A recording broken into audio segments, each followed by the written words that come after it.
I got the divorce email while I was tightening the straps on my vest in the barracks.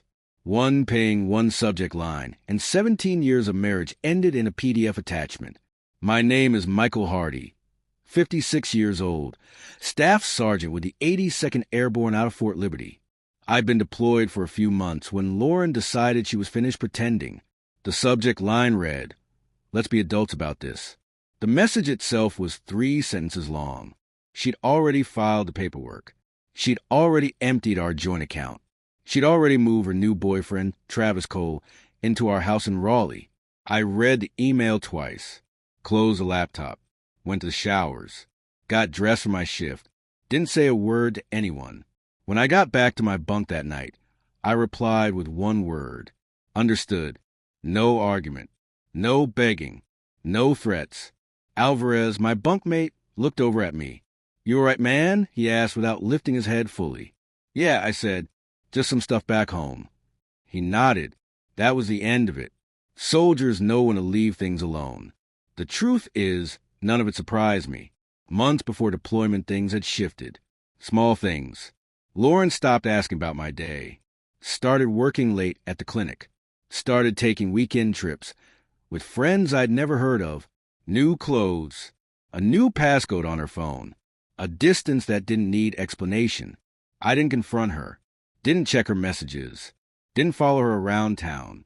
Not who I am, but I wasn't blind. So I made a few quiet moves of my own. I rented a storage unit off Capitol Boulevard and put the important things there. My birth certificate, our marriage license, the house deed in my name from the VA loan, my mother's jewelry, my father's watch. I opened a separate account at a different bank and sent part of my pay there each month. Not enough for Lauren to notice, but enough for me not to start from zero if things fell apart. The night before deployment, Lauren hugged me at the airport. "Stay safe, okay?"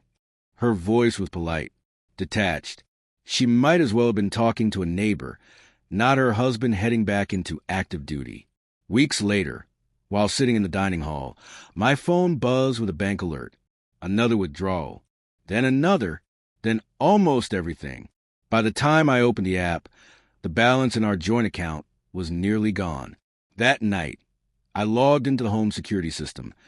Something Lauren probably forgot I could still access. A man I'd never seen was in my house. Wearing my hoodie, using my mug, walking my dog. Lauren was laughing next to him in the kitchen. I remodeled myself. I watched him move through my home like he owned it.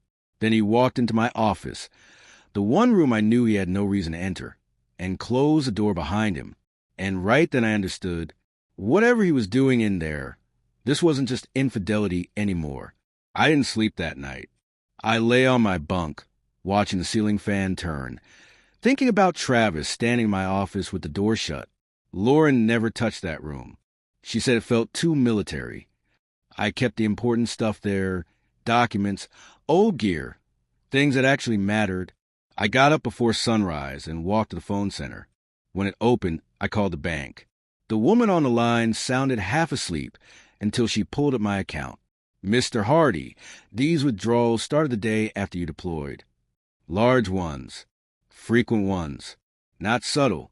She mentioned something else, a refinance inquiry tied to my property, a form requesting information on equity. My name listed, but not my signature. I asked for details. She said I'd need to speak with someone in person when I returned stateside. That was all she could give me. I hung up and stood there for a while, listening to other soldiers talk to their families, their kids, their wives. Normal conversations. Lives that seemed stable, predictable, not burning down behind them. Alvarez found me as I was leaving. "Hardy, you sure you're good? You've been off since yesterday." My wife emptied everything. "She's living with someone else in my house." I said. He didn't give me sympathy, didn't give me cliches. He just asked, "What's your next move?" "I don't know yet." He nodded. "Figure it out before someone else does." That stuck with me. Back in the barracks, I opened my laptop again and rewound the footage. Travis walked out of my office, holding something folded in his hand. I couldn't see what it was. He put it in his back pocket before Lauren even entered the hallway. I zoomed in.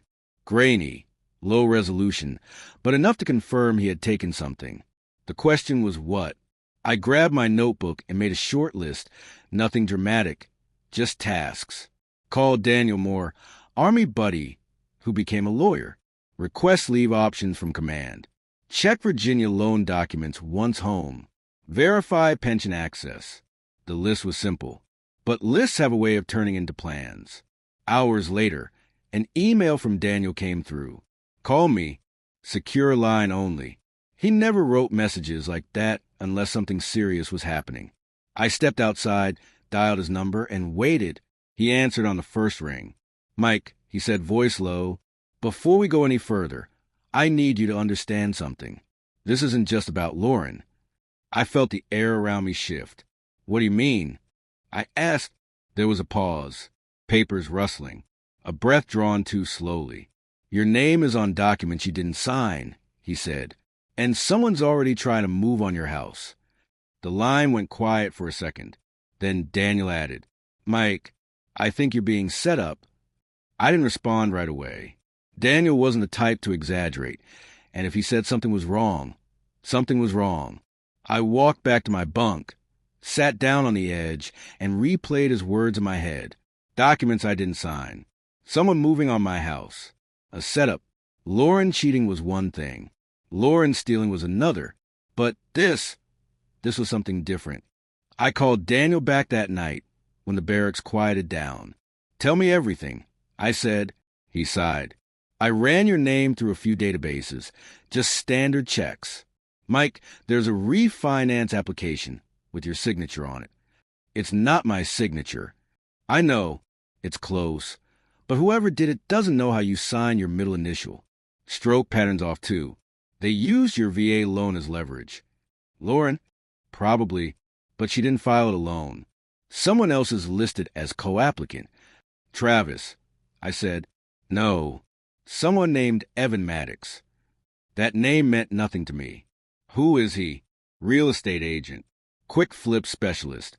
Does fast sales under the radar. Been in trouble before, but never nailed for anything. I leaned forward. Why would Lauren be working with him? That's what I'm trying to figure out. Daniel paused. Mike, when was the last time you checked the equity on your house? Years ago. Well, he continued, your house is worth more now. A lot more. Enough that someone would want to move it fast if they thought you weren't coming home anytime soon. I didn't answer. I didn't have to. The picture was forming on its own. I asked for emergency leave. It got approved faster than I expected. When the plane touched down back in the States, I didn't call Lauren. Didn't tell her I was home. Didn't go to the house. Instead, I checked into a cheap motel outside Raleigh under a fake name. Daniel met me there the next morning. He slid a folder across the table.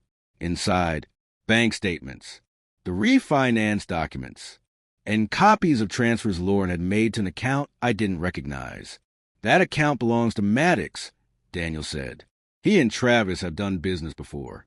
I found 3 houses connected to both of them. So Lauren didn't just fall for some guy. I said, she got pulled into a game. Maybe, Daniel replied. Or maybe she wasn't pulled. Maybe she walked into it. I closed the folder. Where's Lauren now? I asked. Daniel hesitated. At the house. With him. I stood up. Don't go there alone, he warned. I didn't answer, because something else had just hit me. Something I hadn't thought about until that moment. If Travis had been in my office, what exactly had he taken from it? I didn't go to the house that day. Not yet. Instead, I drove to the storage unit off Capitol Boulevard, the one place Lauren never knew about. The keypad beeped. The door rolled open, and everything inside was exactly where I left it. Birth certificate, pension paperwork, VA loan documents, my parents' belongings. Nothing touched, nothing missing. So whatever Travis took from my office, it wasn't here, which meant he was looking for something else. Daniel called as I was locking the unit. I checked Maddox deeper, he said. He's been flagged before by financial crime units in 2 states. Always the same pattern. Distressed marital home, quick refinance, undervalued sale, money disappears. And Travis, I asked, He's been involved in 3 of those deals. Different women. Same story. I leaned against my truck door. So this is a scheme, not just an affair. That's what it looks like. I thought back to Lauren's sudden interest in downsizing, her comments about being house poor, her strange hesitations whenever I talked about career plans. None of it made sense then. It did now. They weren't just planning to replace me. They were planning to erase me from the paperwork. Daniel suggested we go to the bank next. We met with a loan officer who processed the refinance. The man's face went pale when I showed him my military ID and a sample of my real signature. I don't understand, he stammered. Your wife said you signed before deployment. She lied. I said. He pulled up the digital record. My fake signature was all over it. You understand we're required to file a fraud report, he said quietly. I understand, I replied. When we walked out bank, my phone buzzed. Lauren, who have you been talking to? Travis, as the bank asked questions. What are you doing? I ignored the message. We drove to a diner on the edge of town to regroup. Daniel opened his laptop, pulling up property records. Mike, he said, turn the screen toward me. There's more. My house had been listed privately, not publicly, not officially. A whisper sale. The kind investors use when they don't want neighbors noticing. And this, Daniel said, tapping the screen, was scheduled for tomorrow. First walkthrough. With who? I asked. Maddox, he replied. And likely Travis. I felt something settle inside me. Not anger, not panic. Just a steady line of clarity. We sat in silence for a moment before Daniel asked, What now? I looked through the diner window, watching cars pass, thinking about everything Lauren had already taken, and what she was trying to take next. Then I said the only thing that made sense. They want to walk through my house tomorrow? Daniel nodded. Good, I said. Let them. Because they didn't know what I'd installed last year, and they had no idea I'd be watching every second of it. The walkthrough was set for 10 the next morning. I didn't go anywhere near the house. Instead, I checked into a cheap motel off Highway 401, propped my laptop on a nightstand, and logged into security system. The feed loaded. Living room, kitchen, hallway, office, all angles clear. At 9:58 a.m., a car pulled into my driveway. White SUV with Maddox Realty Group printed on the side. 2 men stepped out. Maddox, in a blazer too tight for the weather, and Travis, wearing sunglasses like he thought they made him look important. They walked up to my front door. Travis used my key. Both men entered, talking casually. Maddox's voice carried through the kitchen camera. House is in good shape, he said. She wants to move fast. We list today, show tomorrow, close by end of week. Close by the end of the week. Meaning, sell my house while I was still unpacking my deployment gear. Travis pointed at the counters. Buyer won't complain. Decent neighborhood. Easy flip. And the husband? Maddox asked. Travis shrugged. Lauren says he's tied up on base. Won't be a problem. I leaned closer to the screen. Their confidence wasn't surprising. People like them never expect consequences. They moved room to room, Maddox taking pictures, Travis pointing at things he didn't know a damn thing about. Then the camera in my office flickered as they walked in. This the workspace? Maddox asked. Yeah, he kept everything in here, Travis said. Lauren said he's organized. Predictable. Predictable. Funny word to use about a man you've never met. Maddox opened drawers, scanning through my files, acting like the room already belonged to him. Travis pulled out the small lockbox I kept under the desk. Still here, he said. I felt my pulse tighten. That box didn't have money. Didn't have valuables. What it held was worse for them. Travis popped it open. His expression shifted. This wasn't a plan. Maddox leaned over him. Where the hell did he get these? Neither man seemed to realize the camera above them captured everything. Travis slid the contents back inside quickly, almost frantic. Then he said something that made me sit up straighter. We need to get this to Lauren. Today, before he finds out. Daniel, who'd been watching from his laptop across the table from me, froze. What exactly did you put in that box, Mike? I didn't take my eyes off the screen. Copies, I said, of every document they didn't want me to have. On the feed, Travis snapped the box shut. Maddox whispered, if he sees this, the whole thing collapses. But they were already too late, because as they walked out of the office, heading toward the front door, a third car just pulled into my driveway. Not Lauren's, not an investor's, not someone they expected. Daniel leaned toward the screen. Mike, is that who I think it is? Blue windbreaker. Bold yellow letters. FBI. 2 FBI agents stepped out of the car like they'd rehearsed it. No rush. No panic. Just purpose. Maddox saw them through the front window first. His face dropped, the confidence draining out of him like someone pulled a plug. Travis, he whispered, we have a problem. Travis walked into the living room, looked outside, and froze. Why are they here? He muttered. Maddox didn't answer. Men like him always think they're invisible until the lights hit them. I watched from my motel room as the agents approached the door. Maddox whispered something fast, too quiet for the camera to catch. Travis grabbed the lockbox, shoved it inside his jacket, and stepped back like he thought he could hide it. The knock on the door was sharp and calm. Federal agents. Opened the door. Travis hesitated. Wrong move. One agent stepped aside. The other spoke again. Mr. Cole, Mr. Maddox, we know you're inside. Open the door now. Maddox cracked it open just enough to show his face. This isn't a good time, he said. It is now, the agent replied. The agents walked in without waiting for an invitation. Maddox raised his hand slightly, already defeated. Travis stood stiffly by the couch, jacket zipped too high, shoulders tight. The agent's eyes moved straight to him. You carrying something? He asked. Travis didn't answer. The second agent unzipped his jacket. The lockbox fell out, hitting the hardwood floor with a loud metallic thud. That sound said everything. What's in the box, Travis? The agent asked. Travis said nothing. Maddox closed his eyes like the world had just ended. From the motel, Daniel muttered, They're done. This is enough for a warrant.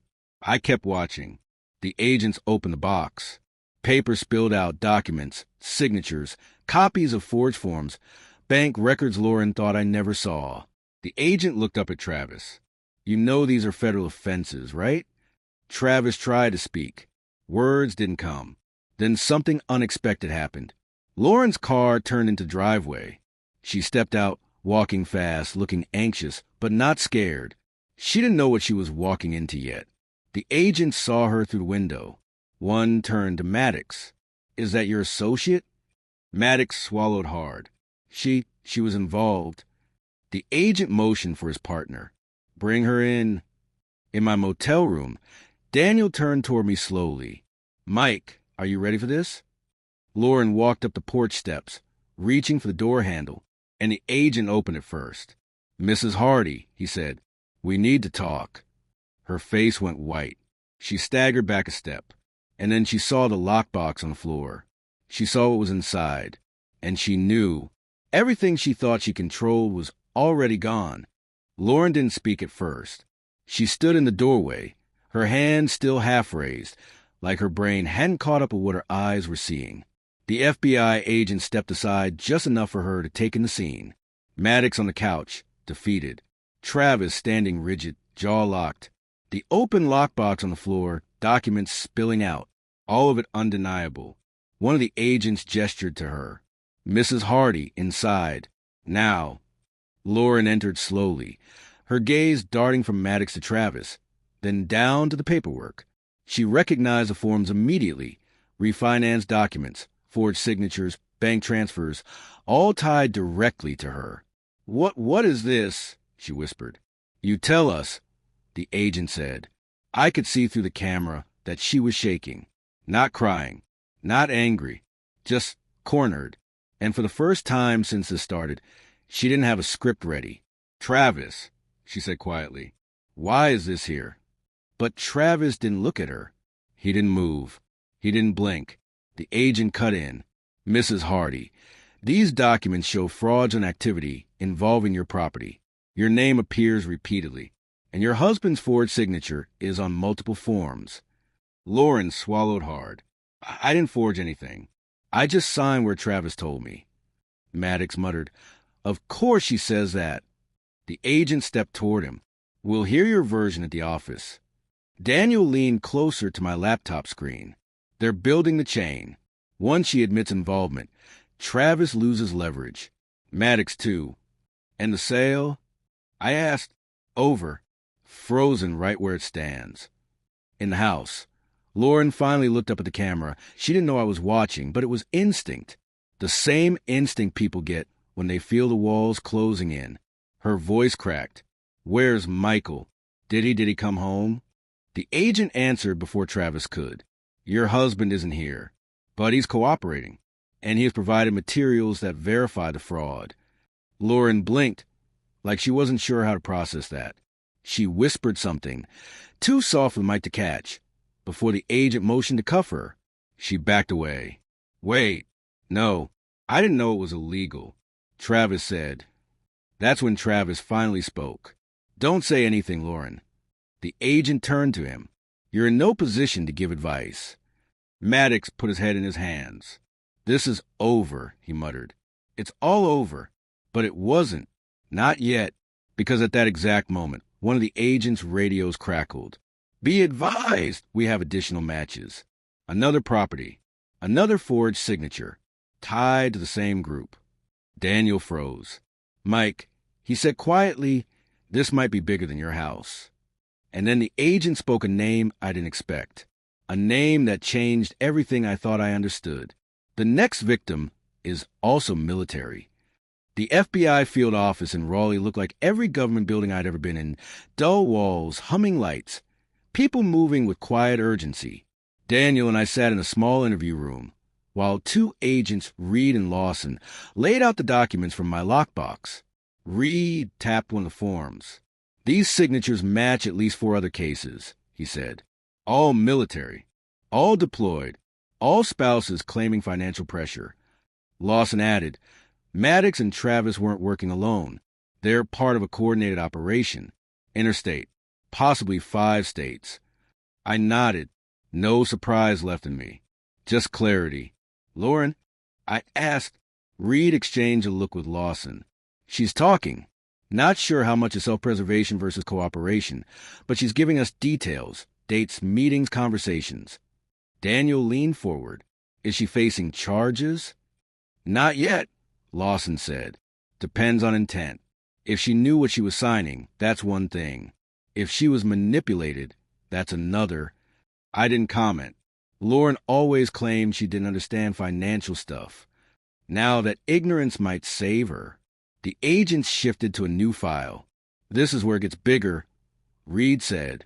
He opened a folder showing photos of 3 other homes, all belonging to active duty military, all recently refinanced, all tied to the same network of brokers and buyers.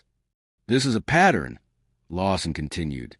Well organized, timed around deployments. And Travis? I asked. He's breaking, Reed said. He told us Maddox wasn't the one who started this. There's someone above him. Daniel shot me a look. Above Maddox? Lawson nodded. A coordinator. Handles communication. Assigns targets. Manages the money flow. We don't have a name yet. All we know is Maddox answered to her. Her. That word landed differently. Reed went on. According to Travis, she's the one who approached Lauren in the first place. Told her she was entitled to more. Told her she could restructure her life before you got home. I let that sink in. Lauren hadn't stumbled into this. Someone guided her. Do you know where this woman is? I asked. We have a first name, Lawson said. That's it. He slid a note across the table. Melissa. The name meant nothing at first. Then it hit, months before deployment. Lauren kept talking about a new friend from the clinic. Someone recently divorced. Someone who helped her see things differently. Daniel exhaled slowly. That's her, isn't it? Reed nodded. Based on the timeline? Most likely. Lauren wasn't recruited randomly. She was targeted. The agent stood. We're issuing warrants. We'll need you available for further statements. I got up, grabbed my jacket, and followed Daniel out of the building. The air outside was cold, sharp, steady, exactly what I needed. Daniel unlocked his car. "So what now?" he asked.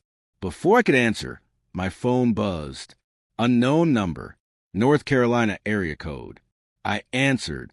A woman's voice came through, calm, almost familiar. "Michael Hardy," she said. "We need to talk." I didn't recognize her voice, but I knew exactly who it had to be. "Melissa." I didn't answer right away. I just held the phone to my ear, listening to the silence on the other end. The voice was steady, calm, too controlled to be accidental. "Michael," she repeated, "don't hang up. This conversation is in your best interest." "Melissa," I said, "you picked the wrong family." A quiet exhale. "Not fear, annoyance. Your wife reached out to me," she said. "Not the other way around. She wanted help. I gave her options. Fraud isn't an option." She ignored that. "You're a reasonable man. I've looked into you. 17 years of marriage. Multiple deployments. You know better than most how things fall apart." Her tone was the kind used by people who assume they already won. "What do you want?" I asked. "To resolve this cleanly." Then, after a pause, "I can make the charges go away for Lauren." That caught me off guard. She sounded confident, like she genuinely believed she still had influence. "You're already under federal investigation," I said. "You're not making anything go away." "You think the FBI has enough?" she asked. "Maddox will fold. Travis will panic. But me? They don't even have my last name." She wasn't wrong. That was the problem. "You manipulated military spouses into crimes," I said. "You targeted them." "I offer them freedom," she replied. "Their choices were their own, including your wife's." My jaw locked. Lauren doesn't get to play victim in this. Another quiet exhale. "You care about her more than you want to admit. That's why I'm calling you first." I almost laughed. "You're calling because you're cornered." "No," she said calmly. "I'm calling because I want to avoid unnecessary fallout. If you tell the FBI you believe Lauren acted under pressure, they'll focus on Maddox and Travis, and they'll stop looking for me." So that was it. She wanted an exit route. And what do I get? I asked. A clean separation. No further interference. No retaliation. I stared through the windshield at the parking lot. Daniel watched me, waiting for an answer. "I'll think about it," I said. "Do more than think," she replied. "You have 24 hours. After that, things get harder for everyone." She hung up. Daniel leaned forward. "Was that her?" "Yeah." "What did she say?" I told him. Every word. He let out a quiet, humorless laugh. "She's bluffing. She's scared." "Maybe," I said. "But she's right about one thing. The FBI doesn't know who she is yet." Daniel nodded slowly. "She's counting on you to protect Lauren." I didn't answer, because he was right, and that made the choice harder than I wanted to admit. Then Daniel asked the question I'd been avoiding. "Mike, are you going to tell the FBI about this call?" I looked at the phone in my hand. Still warm, still echoing with her voice. Before I could answer, the screen lit up again. Lauren calling. I let Lauren's call ring twice before answering. I didn't say anything at first. Neither did she. Finally, her voice came through, small and unsteady. "Michael, please. I heard they're charging Travis. They said I might." Her breath hitched. "I didn't know, Mike. I swear. Travis said it was legal. He said you'd be fine. I made a mistake." A mistake. 17 years of marriage, reduced to one word. "Why are you calling me?" I asked. "They told me I need a statement. They said intent matters. If you tell them I didn't know, if you tell them I wasn't trying to hurt you." She stopped. She didn't say the rest, that her future depended on my choice. "The FBI will do their job," I said. "Tell them the truth." "I am," she whispered. "But they don't believe me." I didn't answer. There was nothing more to say. I ended the call. Daniel watched quietly. "You okay?" "I'm fine," I said. "Just tired." The next morning, we met with the FBI again. Reed played back portions of Lauren's interview. Her story was shaky, inconsistent. But one thing was clear. She had followed Travis and Maddox without ever stopping to ask why. Whether that made her naive or complicit didn't matter anymore.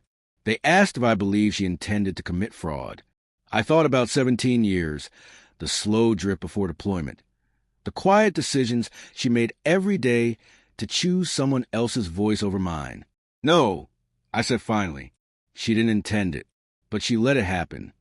Reed nodded, wrote something down, and closed the file. The investigation moved fast after that. Travis and Maddox both took plea deals, federal charges, years of prison. They gave up names, including Melissa Harper, the missing link. She was arrested in Virginia 3 weeks later. Lauren signed a full confession of her role in the forged paperwork. In exchange for cooperation, she avoided prison, but the terms were strict. No claim to the house, no access to my pension, full restitution of the money she took, immediate finalization of the divorce. When it was done, I walked out of the county courthouse alone. I didn't feel victorious, just finished. A year later, I sold the house. Too many memories, too much damage. I bought a small cabin in western Montana. Quiet, clean, no one around for miles. I adopted a dog, kept my days simple, built furniture for neighbors when they needed it. One afternoon, a letter arrived. A Navy wife from Norfolk. Her home had been targeted by the same network. The FBI told her my case helped break it open. "You don't know us," she wrote, "but you saved our family." I pinned the letter to my fridge. Some things I learned can be taken from you, but some things you earn the hard way, and no one can steal them.